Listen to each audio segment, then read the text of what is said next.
Last one for you, Albert, and I appreciate the time. What are the Cowboys doing? What are they doing? I would say bracing for what's to come. And what's to come is the Dak Prescott negotiation. What's to come is the Micah Parsons negotiation. And, I know, didn't Jerry make the comment, was it all in? Was it something like that? And I thought that meant the negotiation for Dak would happen now. You extend him and you have more space for, say, someone like the running back who just signed with the Ravens about an hour ago. Right. You know what I mean? Right. Derrick Henry, which, like the rumors there because he has a house in Dallas. Or I don't know. Plus that's exactly what they could use. Hey, real estate, and I will say, like in all seriousness, Kirk Cousins. Sometimes real estate does lead you down the right road. Follow the Zillow, Albert. Follow the Zillow. So yeah.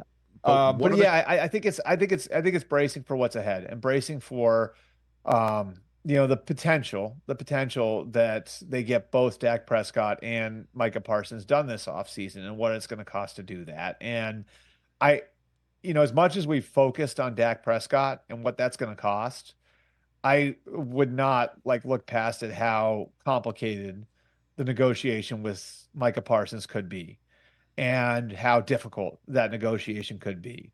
And so I think that there's part of this where you're keeping your powder dry because those things are coming down the pike. But why not do it now and get the space? You're going to have to get creative. That's what I'm saying. You're going to have to and that means you're going to have to get creative with the way that you do things. And you remember last year, I believe it was during draft weekend that they traded for Stephon Gilmore, and that wound up being a really, really good addition for them.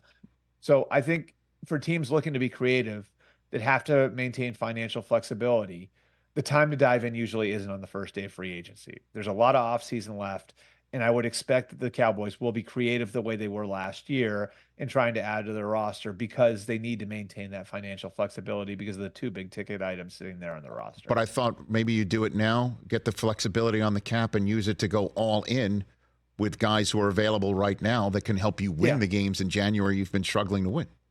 February. You could. This isn't a great free agent class either, too. Okay. So that's the other part of it. And I know we all get excited this time of year, but it drops off pretty quick after the top end. And I know there were some teams out there that teams I consider smart teams that felt like this wasn't the year to spend because of that. Because when you're talking about a class that's got a thin layer of top talent, right? Then that top talent necessarily is going to get paid because you're going to have teams bidding on them feeling they don't have backup options, So I do think for, some of the teams, even like the Ravens really like Derrick Henry, but they didn't sign him on day one. Right. They signed their own guy in Justin Batabuke, and then they go out and they get Derrick Henry on day two, not on day one.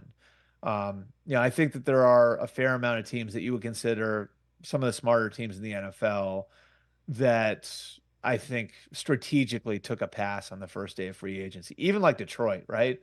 Detroit goes out and trades for Carlton Davis. They were pretty quiet otherwise, weren't they? I think that's a good example of it, too. Catch the Rich Eisen Show every single day on the Roku channel, 12 to 3 Eastern, for free.